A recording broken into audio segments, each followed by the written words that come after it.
que vayan entendiendo. Una vez dado tanto los genitales internos y los genitales externos del eh, del sistema genital masculino, a proceder a hablar un poquito de lo que sería la función que cumplen los testículos propiamente dicho. Va a tener dos funciones importantes. La primera función es la de generar espermatozoides y la otra es de secretar la hormona sexual característica del hombre, que ¿cuál sería?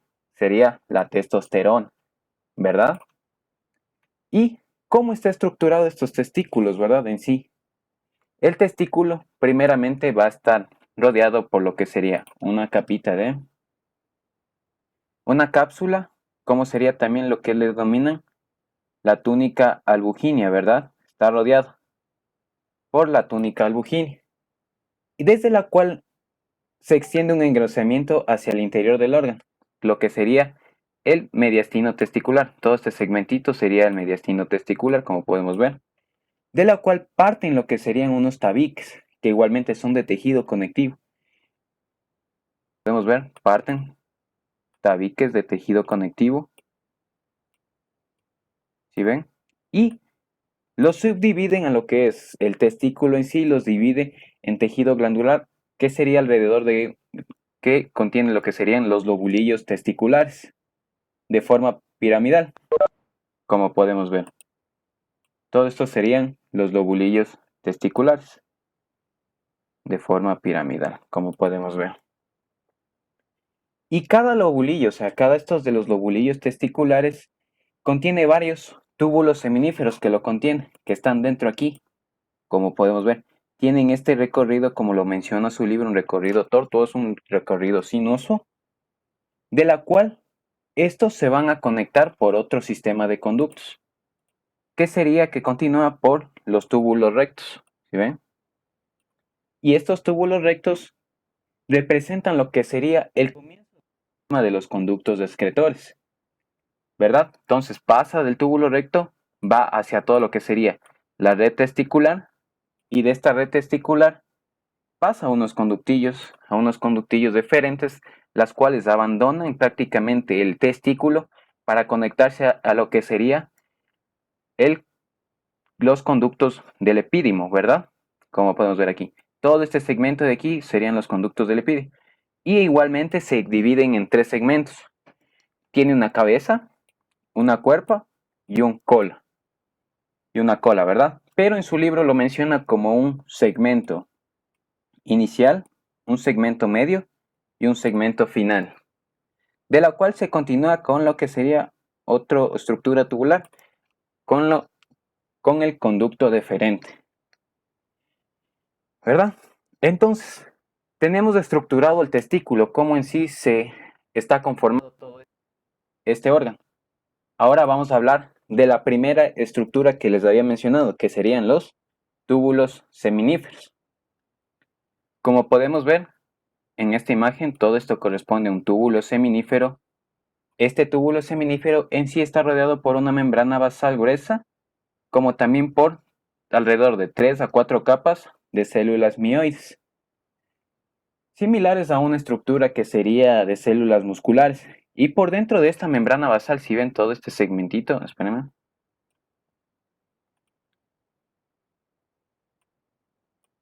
todo esto, lo que está en la parte basal, si ven todo esto, forma lo que sería un epitelio estratificado especializado, denominado epitelio seminífero, de la cual va a contener dos tipos de células especializadas: las células de sostén o células de Sertoli, como también otras células que encontramos ahí, que serían las células espermatogénicas. Estas células espermatogénicas van a contener diferentes estadios, tanto inmaduros como maduros, que serían las células que van a incluir lo que serían los espermatogonios, los espermatocitos primarios y secundarios, espermátides y espermatozoides.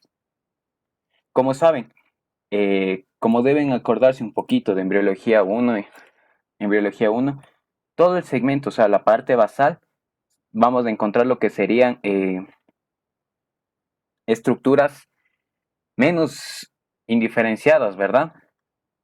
A diferencia que ya en la parte luminal encontramos estructuras más diferenciadas, que serían como los espermatozoides o espermátidos en sí. Ya vamos a ir viendo de poquito en poquito cómo está estructurado totalmente y cuáles son las funciones de cada uno. Pero ahora, lo que importa es que los túbulos seminíferos en sí, como les había mencionado, contienen solo dos tipos de celulares, que serían las células de sostén o las células de Sertoli y las células espermatogénicas, ¿verdad? ¿Y qué nos ayuda lo que serían estas células de sostén? Estas células de sostén nos ayudan a producir estrógenos, ¿verdad? Sintetizan lo que sería la proteína fijadora de andrógenos, por lo cual hay una hiporregulación. También secretan lo que sería la inhibina, que frena la síntesis de FSH, una hormona muy importante. Otra de estas es que nos ayuda en la forma lo que es la sustancia inhibidora de la formación de los conductos de Müller, o sea, esto es la característica diferencia de la mujer. En los primeros estadios de lo que sería la formación de, de su primordio, ¿verdad? De su primordio, de su órgano sexual prácticamente. Va a contener también lo que sería, nos ayuda en lo que sería la liberación de los espermatozoides, todas estas funciones. Pero como la característica principal de los túbulos seminíferos para que vean en una placa histológica, si ven en sí, como podemos ver, un túbulo que va a contener tanto células de sostén como células espermatogénicas. Los núcleos más oscuros, como podemos ver aquí, estos de aquí, serían las células de Sertoli, ¿verdad? Y lo demás que está aquí sería sería lo que están compuestos por las células de espermatogénicas, que podrían ser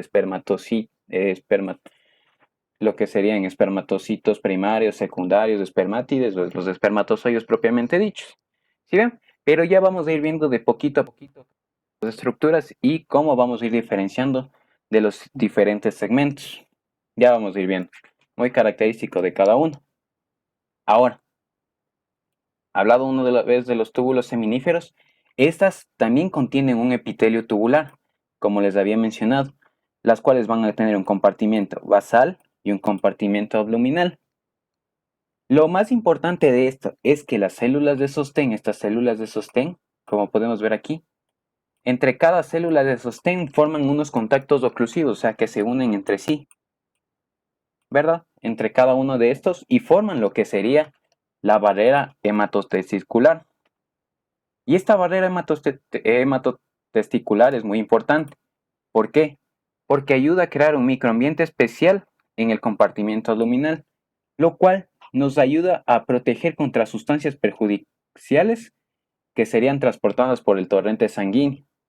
A la vez, impide que proteínas extrañas lleguen al torrente sanguíneo y formen una reacción autoinmunitaria, ¿verdad? Contra los espermatozoides. Esto quiere decir que el propio organismo ataca a a los espermatozoides, por lo cual podría causar una consecuente esterilidad. Esto es lo que nos ayuda, en especial la barrera hematotesticular. Entonces, una vez hablado todas las funciones de lo que sería el túbulo seminífero, vamos a pasar con la siguiente tipo de células, que serían las células espermatogénicas. Pero antes, para hablar un poquito de esto, debemos entender cómo se formaron todo esto. Como sabemos, en el epitelio seminífero humano, o sea, vamos a tener que se distinguen primeramente dos tipos de espermatogonios. Unos espermatogonios A ahí, y unos espermatogonios B, ¿verdad? Los A, o sea, estos A diferenciados permanecen células madre, formadoras de las otras, mientras que las B pierden esta característica de células madre, por lo cual van a seguir diferenciándose para formar lo que sería un espermatocito primario, la cual después ocurre su primera división meiótica, pierde, o sea, aquí ya su contenido va a ser haploide, como podemos ver aquí. Después de su primera división meiótica, se divide a un espermatocito secundario igualmente. Después viene la segunda división meiótica para formar lo que serían las espermátidas, ¿verdad? E igualmente tienen,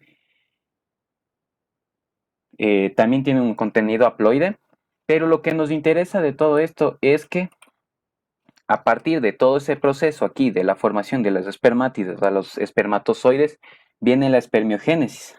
La espermiogénesis no es más que la diferenciación entre de un espermátide hacia un espermatozoide. Ojo, no son mitosis ni nada.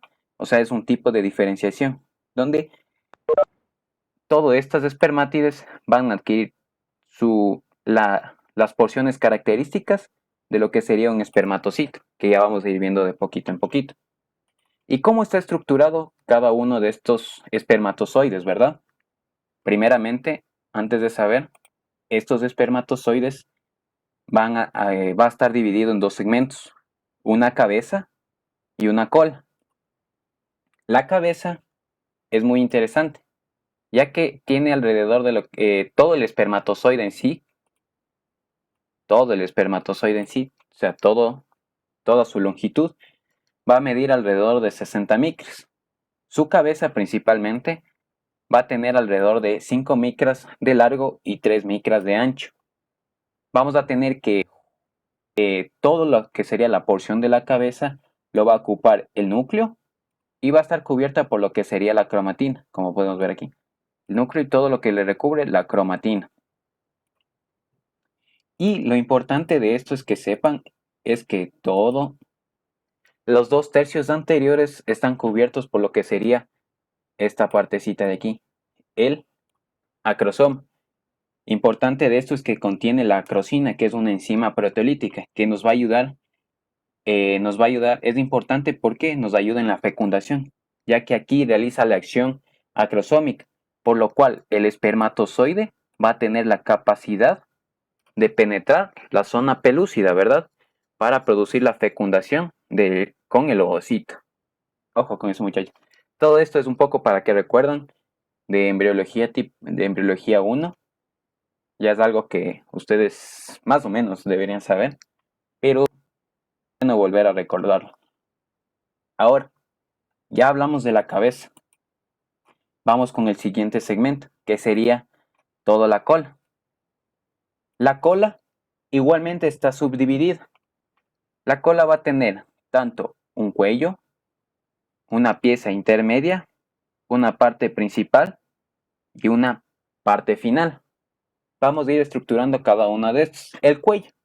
¿Qué es lo que contiene el cuello? Va a contener 9 columnas segmentadas y va a contener lo que sería el centróilo proximal, como podemos ver aquí, o cuerpo basal también denominado.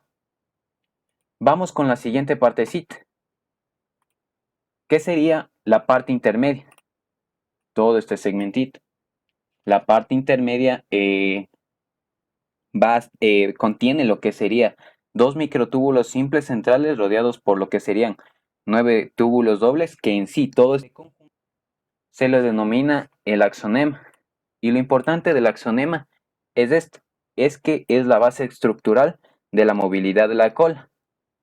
¿Verdad? Es muy importante esta de aquí porque esto sí se toma en algunas pruebitas de la cátedra y es importante que sepan la función del axonema. Además de estos 2 microtúbulos simples, va a tener también 9 fibras densas externas, de lo cual va a tener una función de lo que sería dar rigidez en sí. Y además de esto, va a contener lo que sería, va a estar rodeado por lo que sería una vaina espiral de mitocondrias, como podemos ver aquí. Todo la parte intermedia. ¿Y cuál es la función de las mitocondrias? De dar energía en sí al espermatozoide. Ahora, vamos con la siguiente parte, que sería la parte principal. No es muy interesante, pero también tocaría definirlo un poquito. La parte principal va a tener 45 micras de largo y lo único que contiene lo que sería una vaina fibrosa. Ahora, vamos con su parte final o la pieza terminal, como lo denomina el libro. Va a estar rodeado por esta vaina fibrosa, o sea, aquí tanto la vaina fibrosa y las fibras densas no llegan a este límite, ojo con eso, no llegan hasta este extremo. Y interesante es que los últimos 5 micras de la cola solo consisten de axonema, citoplasma y plasmalema. Ojo con eso. Entonces, tenemos cómo se estructura un espermatozoide en sí. Además, vamos a hablar de la siguiente partecita de los túbulos seminíferos. Además de tener lo que contiene, o sea, dentro del túbulo seminífero, sus células de sostén y las células espermatogénicas, vamos a tener tejido intersticial, que es muy importante. ¿Qué significa el tejido intersticial? Que se encuentra en el intersticio, ¿verdad? Fuera de lo que sería el túbulo seminífero. ¿Y qué es lo importante de esto? Es que va a contener a las células de Leydig. Como sabemos, las células de Leydig son muy importantes, ya que sintetizan y secretan lo que sería la testosterona.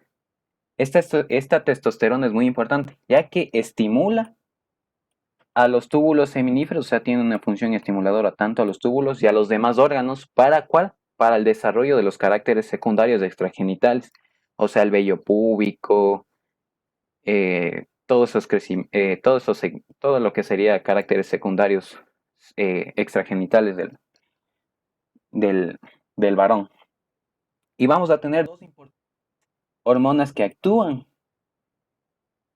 tanto en el tejido intersticial como en los túbulos seminíferos. Vamos a tener que la LH estimula el desarrollo de las células de Leydig, como también la producción y secreción de testosterona. Y la FSH tiene un efecto estimulante sobre las células de Sertoli y la espermatogénesis, que es la formación o sea, tanto de los espermatogonios hasta formar los espermatocitos. Entonces, muchachos, pero lo principal y lo característico de esto es que sepan cómo se ve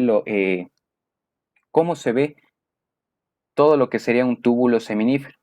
Por dentro, ojo con esto, se saben confundir a veces. Por dentro, o sea, dentro del túbulo seminífero, encontramos dos tipos celulares. Como les había mencionado, las células de Sertoli, los núcleos más oscuros, ¿sí ven? Y por fuera, o sea, fuera del túbulo seminífero, o sea, en el intersticio, vamos a encontrar lo que serían las células de Leydig. Estas células de Leydig, como les había mencionado, la importancia es que secretan y sintetizan testosterona. Como saben, son células en racimo, las células de Leydig. ¿Sí ven? Pero lo importante es que eh, el túbulo, sí, sí, los túbulos seminíferos, ¿sí ven? Es que no forman lo que serían un epitelio verdadero, sino que solo están conformados por células, como podemos ver, o sea, no conforman un epitelio, o sea, un citoplasma verdadero, como en los otros tipos de tejidos forman diferentes segmentos, puede tener un epitelio plano, un epitelio cúbico, ¿verdad? Aquí solo está conformado por células nada más, en sí, como podemos ver. Pero ya vamos a ir viendo de poquito en poquito cómo diferenciar entre cada uno de estos. ¿Sí ven? Tenemos la primera parte, los túbulos seminíferos con su tejido intersticial. Ahora, vamos con la siguiente partecita. ¿A dónde se iba conectando? Antes de eso, quiero que vean, todo esto sería una placa de testículos, ¿sí ven? En sí son conductitos, ¿sí ven? Casi no solo contienen nucleocitos dentro de ellos, ¿sí ven? Todos estos son túbulos seminíferos, ¿sí ven? Es muy importante que solo no forman casi un epitelio verdadero, sino que solo son células interpuestas de ahí, que contienen tanto las células de Sertoli como las células espermatogénicas.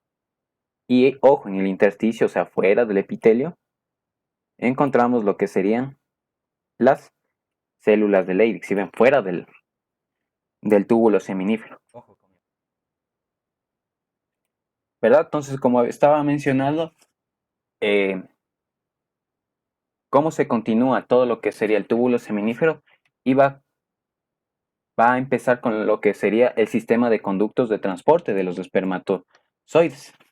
¿Y cómo empezaba esto? Empezaba de lo que sería desde los túbulos rectos que les había mencionado al inicio. Como podemos ver todo este segmentito por los túbulos rectos. Aquí empieza el sistema de conductos de transporte de los espermatozoides, por lo cual comunica con una red testicular.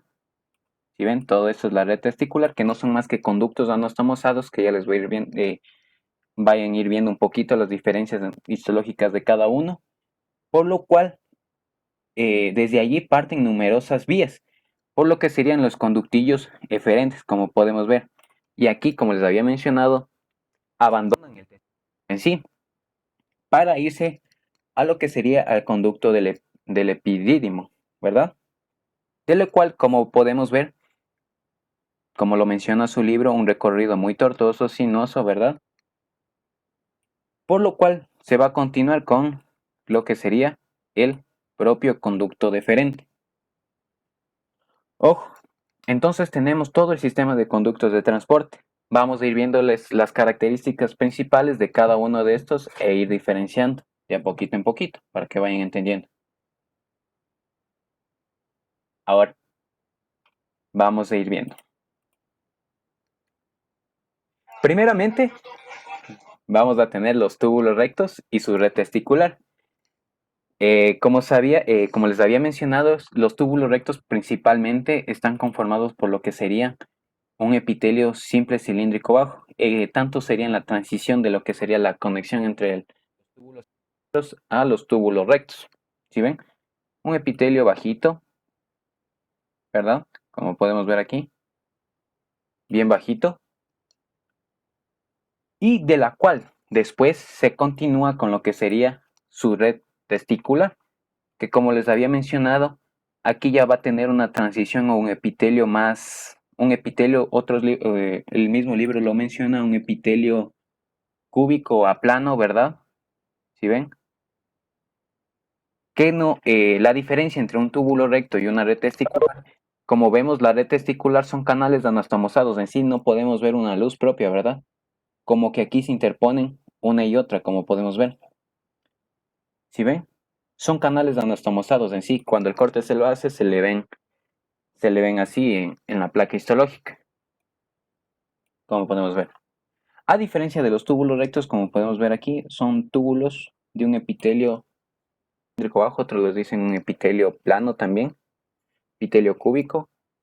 Igualmente casi, pero nos vamos a guiar en lo que dice su libro, un epitelio simple cilíndrico bajo. Y la red testicular, como les había mencionado, no es más que conductos anastomosados entre sí, ¿verdad? De un epitelio cúbico a plano. ¿Sí ven? Esa es la diferencia entre una y otra. Ya después vamos a ir viendo todos los túbulos para que no se vayan confundiendo de a poquito en poquito. Entonces, dado este primer segmento, ¿hacia dónde desembocaba la red testicular? Hacia los conductillos deferentes, ¿verdad? Tenemos los conductillos deferentes, ahí, desembocaban, por lo cual abandonaban lo que sería el propio testículo, ¿verdad? Para continuar con lo que serían los conductos del epididimo, ¿verdad? Entonces vamos a tener los conductillos deferentes. Estos conductillos deferentes, vamos a ver que contienen un epitelio simple cilíndrico y va a contener dos tipos de células principales, células ciliadas y células absortivas. Entre las células ciliadas, como sabemos, la función de los cilios es que baten en dirección hacia el conducto del epididimo, mientras que las células absortivas, como su nombre lo menciona, va a tener la capacidad de absorción, como también va a tener la capacidad de eliminar cantidades importantes tanto de líquidos y sustancias particuladas de la luz, o sea, en su lucecita. Pero, ¿qué es lo que me importa de cómo vean los conductillos deferentes? Es que los conductillos deferentes van a tener todo, o sea, su parte luminal, como podemos ver aquí, va a tener en forma de guirnalda, como lo menciona su libro, o como también una forma serruchada, como también lo sé decir yo, una forma muy, muy ondulada que tiene entradas y salidas. Si ven, entre cada uno de estos, las estructuras, como podemos ir viendo, una especie de serrucho para que más o menos se acuerden. Si ven, entradas y salidas, todo lo que sería su parte luminal. Entonces tenemos estos conductillos deferentes. Ahora vamos a hablar de otra porción muy característica también. ¿Qué sería? Antes de eso, veamos otra imagencita también. Como podemos ver, les había mencionado su parte luminal, o sea, su límite luminal. Tiene una especie como de forma de serrucho o de guirnalda. Si ven, muy característico de este segmento. Para que vayan a ir viendo otros segmentos también cómo se van a ir diferenciando de poquito en poquito. Ya vamos a ir viendo. Entonces tenemos los conductillos deferentes en sí. Ahora, el conducto del epidimo, como les había mencionado, lo característico de esto es que se divide en una cabeza, en un cuerpo y una cola. Segmento inicial, segmento medio y segmento final. Es muy importante porque cada uno de estos segmentos cumplen una función especial. ¿A qué me refiero? Es que en el segmento inicial, como podemos ver aquí, sería la cabeza. Aquí hay una reabsorción del 90% de líquido que viene del- de los posteriores túbulos que habíamos mencionado. Pero lo característico del conducto del epidimo es que presenta un epitelio pseudoestratificado cilíndrico, que está caracterizado principalmente por dos tipos celulares, células principales y células basales. Las células van a conformar lo que serían los estereocilos. Estas células principales también vamos a tener que tiene funciones absorptivas y además nos ayudan en la secreción de glucoproteínas y glicerofosforilcolina. Y las células basales tienen función de células madre. ¿Qué quiere decir esto? Que se pueden diferenciar hacia, ahí, hacia otro, hacia las células principales, que puede crear las células principales, como sabemos. Ahora, pero ¿cómo se ve una placa histológica en sí? Como podemos ver, a diferencia del anterior conducto, el conducto del epidimo presenta un epitelio pseudoestratificado cilíndrico, si ven. Aquí su parte luminal, como podemos ver, es más llana, un corte más llano, si ven. Característica del epidimo, si ven. Su luz ya es, como les sé decir, es un corte llano, como podemos ver, entre uno y otro, si ven. Muy característico, a diferencia de lo que serían los conductillos deferentes que presentaban un trayecto más tortuoso, o sea, una forma en serruchito, si ven. Característico del conducto del epidimo. Muy interesante. Ya vamos a ir viendo también las diferencias entre una y otra más adelante. Teniendo en cuenta la primera función del segmento inicial, que era la reabsorción del 90% del líquido que proviene de los anteriores segmentos, es que su segmento inicial como el segmento medio es que nos va a servir para el transporte de los espermatozoides, o sea, tanto como el cuerpo. El segmento medio es muy interesante, ya porque aquí ocurre la maduración de los espermatozoides. A diferencia del segmento terminal, que sería su cola, es el sitio de almacenamiento de los espermatozoides maduros. Y ojo, esto es muy interesante, los dos diferentes segmentos, es vital que se aprendan entre uno y otro. Porque esta es otro tipo de pregunta que también se hace mayoritariamente en la CAT. ¿Dónde ocurre la maduración como dónde ocurre el almacenamiento de los espermatozoides? Entonces ya sabemos, tanto un segmento medio y un segmento terminal. Interesante eso, en esa partecita, que se aprende muy bien, ¿verdad? Entonces, vamos a pasar a un repasito de lo que sería cómo vamos a visualizar los diferentes segmentos del testículo, o sea, los conductos seminífero como el sistema de conductos, el sistema de conducto de transportes, ¿verdad? Entonces, tenemos la primera porción, como les había mencionado, serían los túbulos seminíferos en sí, ¿sí ven? Que se visualiza solo como un túbulo así y células entre sí amontonadas que no forman un epitelio. ¿Sí ven? Solo son células amontonadas ahí dentro de todo lo que sería su tubulito. Tenemos la primera porción, los túbulos seminíferos.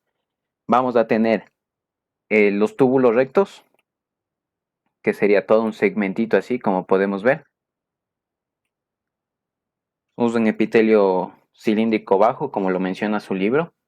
A diferencia de lo que sería toda la red de testis, si ven que son conductos anastomosados en sí que van a tener un epitelio más bajo, o sea, un epitelio cúbico a un epitelio plano. Es anastomosados aquí, o sea, casi no tienen una luz verdadera, o sea, no forman un tubo en sí, con una luz propia, como estos segmentos, ¿sí ven?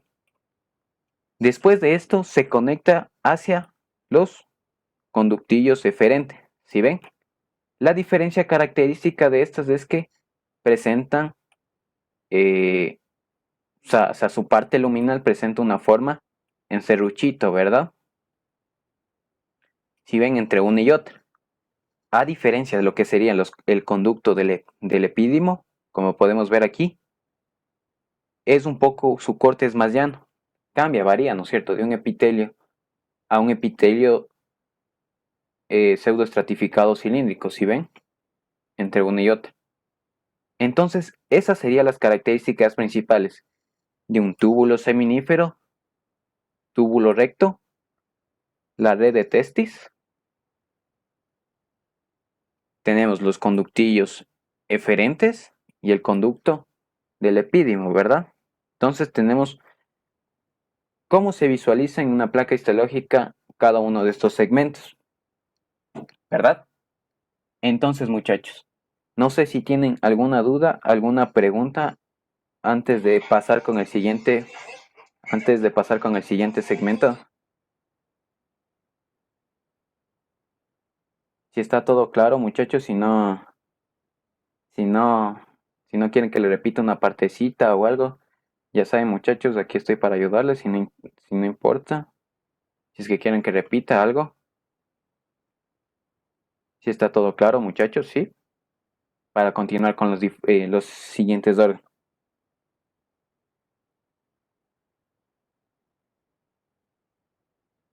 Sí, sí, muchachos, ¿todo bien? Eso. Entonces, eso no quiero que se confundan. E igualmente, como las anteriores clases, les voy a pasar las diapositivas. Así ustedes ya tienen un material para que puedan ir practicando de poquito en poquito. Entonces, vamos con la siguiente partecita. Vamos a hablar un poquito de del conducto deferente, que sería la última parte.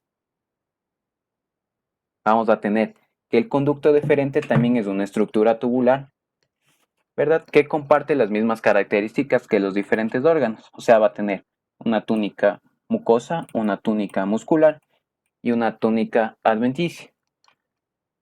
Primeramente, el conducto deferente va a tener alrededor de unos 40 centímetros de largo. Su mucosa es un epitelio pseudoestratificado cilíndrico, o sea, toda esta mucosita. También otros mencionan que tiene una forma de estrella, que también habíamos visto otro que es en forma de estrella, ¿verdad? Que era el ureter, pero ya les voy a ir diferenciando entre uno y otro. Eh, la característica de la mucosa es que también va a presentar microvellosidades en sí. Su muscular, esto es la principal característica diferencial para identificar entre uréter y conducto deferente. Como podemos ver aquí, la muscular es bien amplio, o sea, bien vasto, como podemos ver. A diferencia del uréter, en toda su luz, o sea, toda la luz en forma de estrella, ocupaba un poco más espacio, ¿verdad? En el conducto deferente es su capa muscular es más abundante. Y eso queda como que un tipo de repasito para que vayan a ver las anteriores diapositivas, o sea, la anterior clase, para que vayan viendo cómo se diferencian entre una y otra. Pero, como sabemos, en el uréter estaba revestido por un urotelio, ¿verdad? A diferencia de la mucosa, que es un epitelio pseudoestratificado cilíndrico. Ojo con eso, para que vayan a ir diferenciando entre una y otra. Y vamos a tener una adventicia, o sea, todo este segmentito de aquí, como podemos ver, de tejido conectivo bastante denso. Ojo, entonces tenemos esos segmentitos para que vayan ir viendo un poquito a poquito y no se vayan confiando. Pasemos con la siguiente partecita. Vamos a tener las glándulas sexuales anexas masculinas. Como les había mencionado, las glándulas sexuales anexas masculinas están revestidas, están conformadas por la vesícula seminal, la próstata y lo que serían las glándulas de Cooper o las glándulas bulbouretrales. Vamos a ir viendo partecita a partecita su función y su estructura histológica. La vesícula seminal. Primeramente, la vesícula seminal, ¿qué es? Es un tubo con sinusoidades y pliegues unidos por tejido interpuesto. Ojo, igualmente comparte lo que serían las características principales que va a tener una mucosa, una muscular y una adventicia. Una mucosa de un epitelio pseudoestratificado cilíndrico. Todo este segmentito sería su mucosa, si ven, forman plieguecitos. Si podemos ir viendo, ¿sí? Y va a estar compuesta tanto de células cilíndricas bajas como de células basales redondeadas. Y vamos a tener va a tener una muscular, todo este segmentito, una interna y una longitudinal externa. Y su adventicia, o sea, todo lo que le rodea, de tejido conectivo, ¿verdad? De tejido conectivo. Pero lo característico de la vesícula seminal es que va a presentar estos plieguecitos, como podemos ver. Todo esto sería su epitelio, como podemos ver. Ojo, no quiero que se confundan con la anterior placa también, que sería la vesícula biliar, que era un epitelio simple cilíndrico, ¿verdad? Era un poco más alto y sus pliegues, como les había mencionado, que formaban un tipo de laberinto, formaban pseudoglándulas en sí. Aquí no podemos ver estas pseudoglándulas por su epitelio, ¿sí ven? Es un poco más abiertito, ¿sí ven? Y todos estos pliegues que se van informando.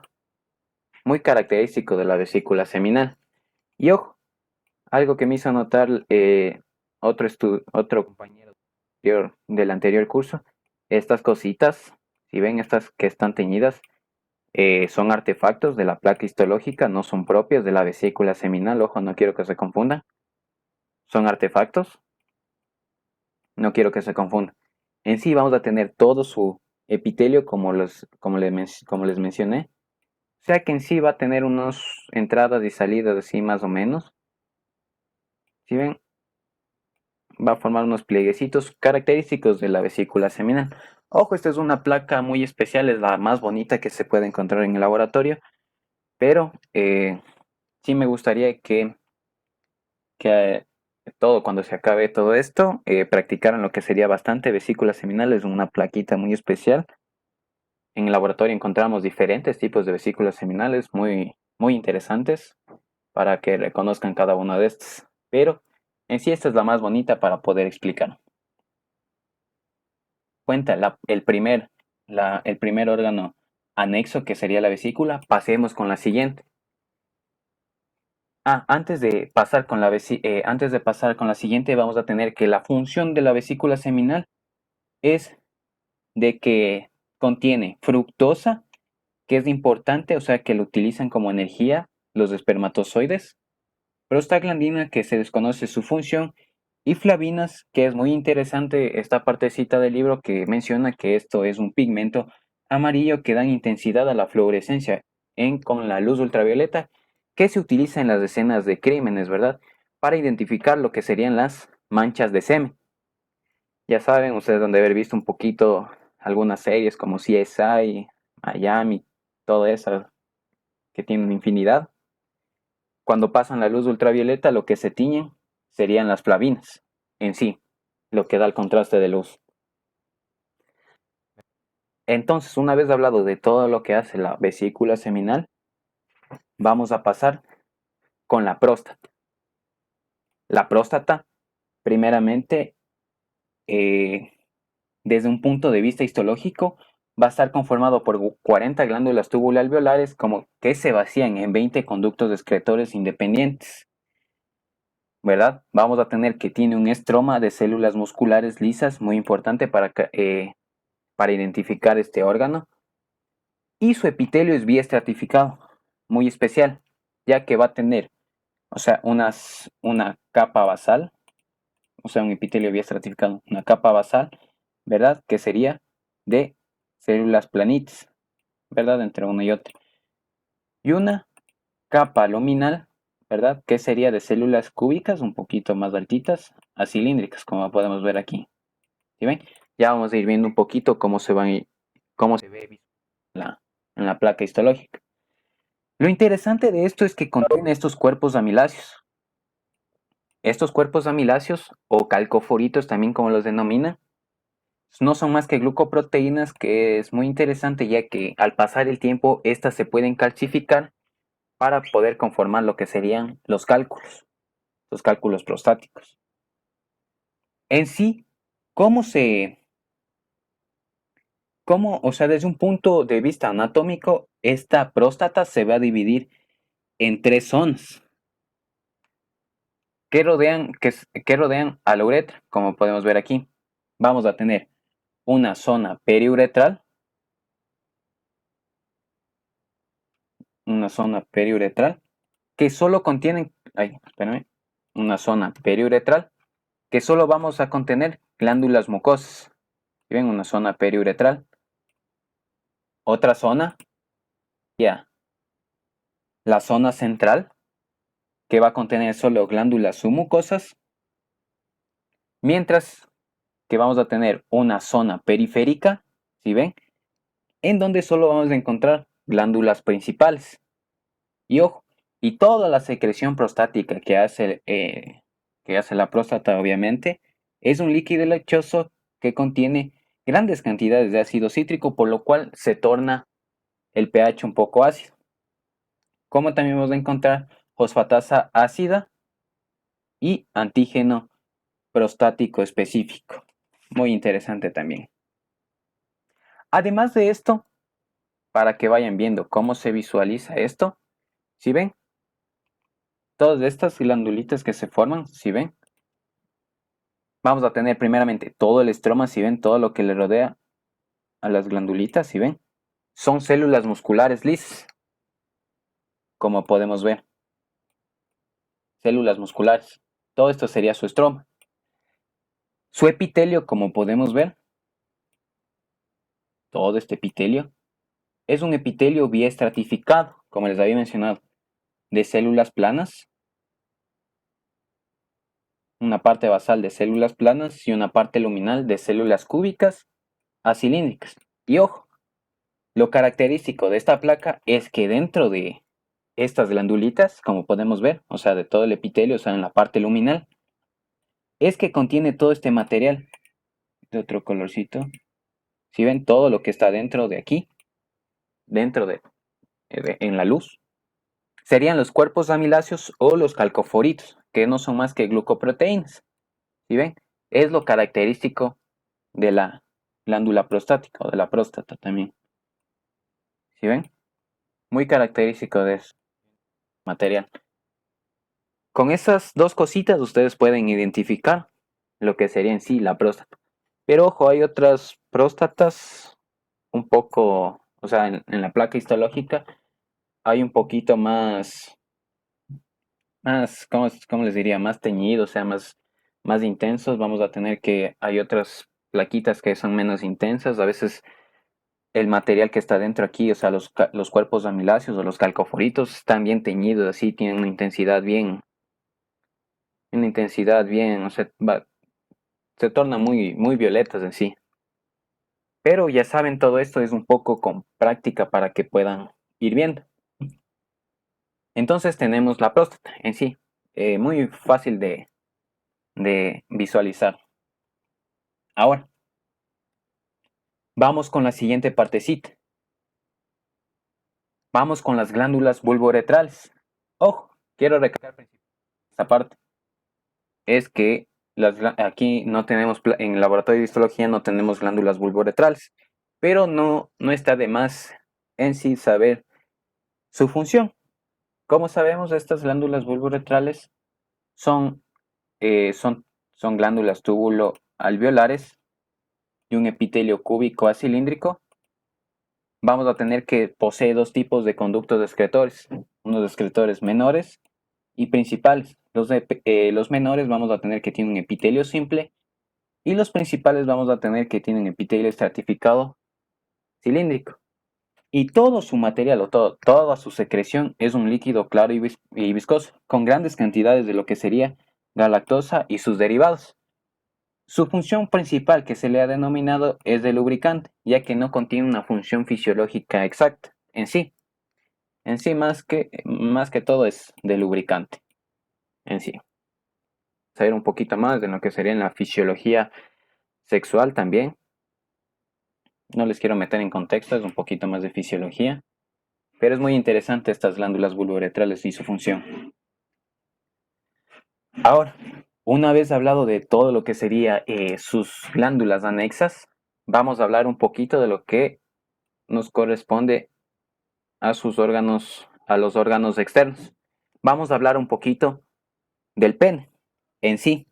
El pene se va a conformar por tres cuerpos cilíndricos de tejido cavernoso o eréctil.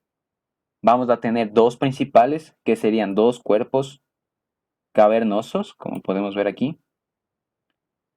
Dos cuerpos cavernosos y el cuerpo esponjoso. ¿Sí ven?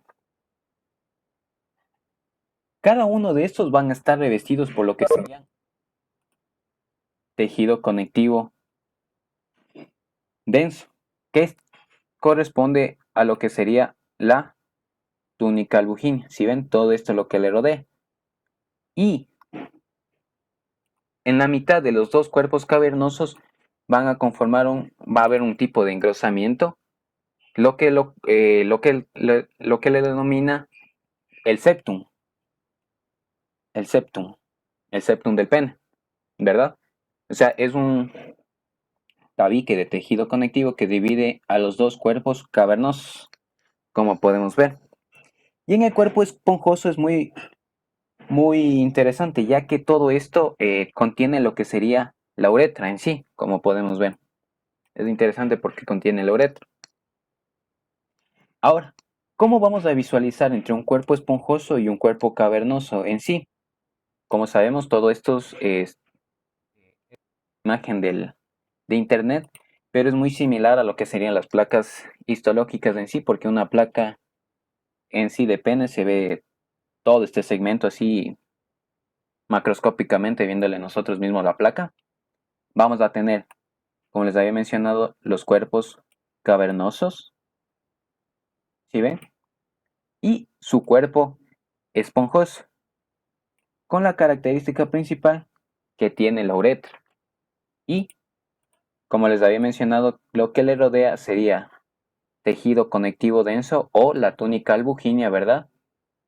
Y que en la mitad tiene un engrosamiento que divide a los dos cuerpos cavernosos, que sería el septum o el tabique medio, también lo dicen del pene, ¿verdad? Entonces, vamos a ir viendo cómo se ven, cómo diferenciarlos histológicamente. Como sabemos, todas estas,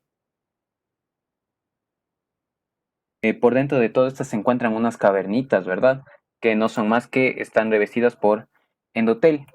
Como sabemos, un endotelio, todas estas cavernitas se van a llenar de sangre y van a producir lo que sería un pene, o sea, va a producir la erección en sí en el pene, cuando las cavernas están llenas de sangre. A diferencia de que cuando estas cavernas están colapsadas, o sea, no tienen la sangrecita, vamos a tener un pene flácido. muy característico entre las dos diferencias, entre un pene en erección y un pene, o sea, pene duro y un pene flácido, como se le denomina. Pero ¿cómo vamos a diferenciar histológicamente los dos segmentos de los cuerpos? Primeramente, este de aquí es un cuerpo cavernoso. La característica de esto es que, como ven, presenta todas estas grietitas muy abiertitas, si ven bastantes espacios en blanco, si ven todos estos espacios, formas onduladas, si ven, característico de esto, del cuerpo cavernoso, si ven, muy interesante entre uno y otro, para que puedan diferenciar, a diferencia de lo que sería el cuerpo esponjoso, si ven, sus aberturas no son tan mayoritarias como un cuerpo cavernoso, si ven, entre una y otra, ya no presentan todas sus ondulaciones como podemos ver, si ven, entre una y otra, entre un cuerpo cavernoso y un cuerpo esponjoso. Y la característica de esta es que el cuerpo esponjoso contiene la uretra. Como ya habíamos visto, eh, la uretra aquí esponjosa de un epitelio pseudoestratificado o un epitelio cilíndrico. ¿Sí ven? Entre una y otra. Entonces vamos a tener cuerpo cavernoso y un cuerpo esponjoso, si ven, entre los dos tipos. ¿Sí ven? Tenemos la diferencia entre una y otra. Ojo muchachos con eso, para que sepan diferenciar muy bien. Ahora, vamos a pasar un poquito más de cómo está revestido en sí el pene y sus capas. Primeramente debemos saber que el pene tiene su piel. ¿Cómo sabemos qué tipo de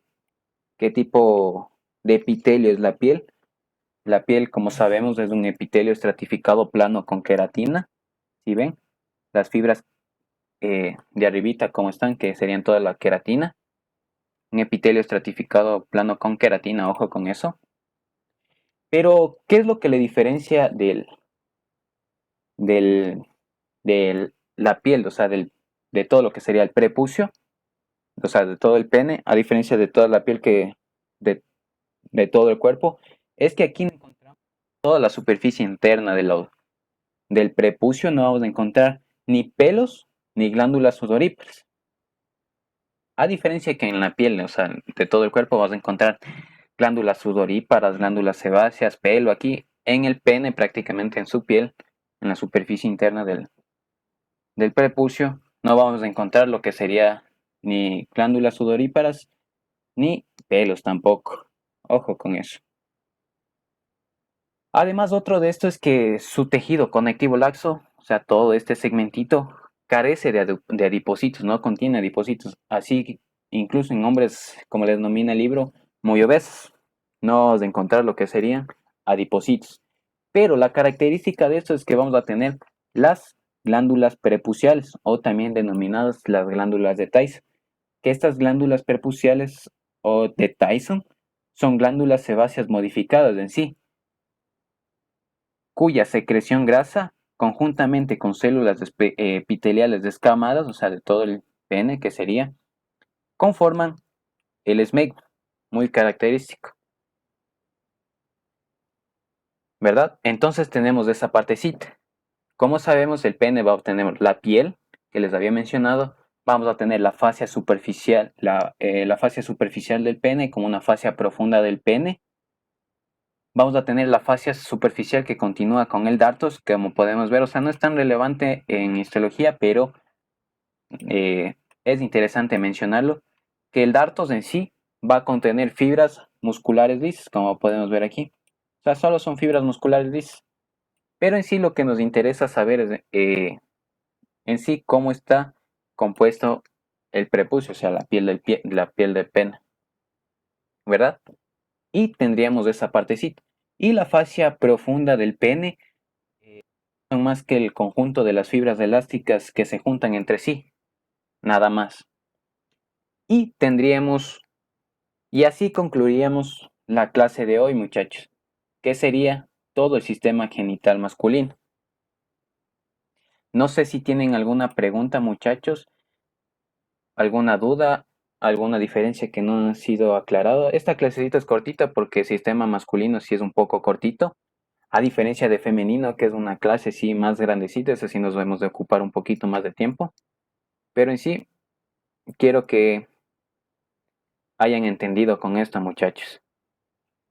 Si está todo claro, muchachos, si no hay nada, no hay preguntas, no hay dudas. Si quieren que les repita algo, no duden en preguntarlo, muchachos. Ya saben que estoy aquí para ayudarles. Si no se, si no entendieron algo, también les podría repetir.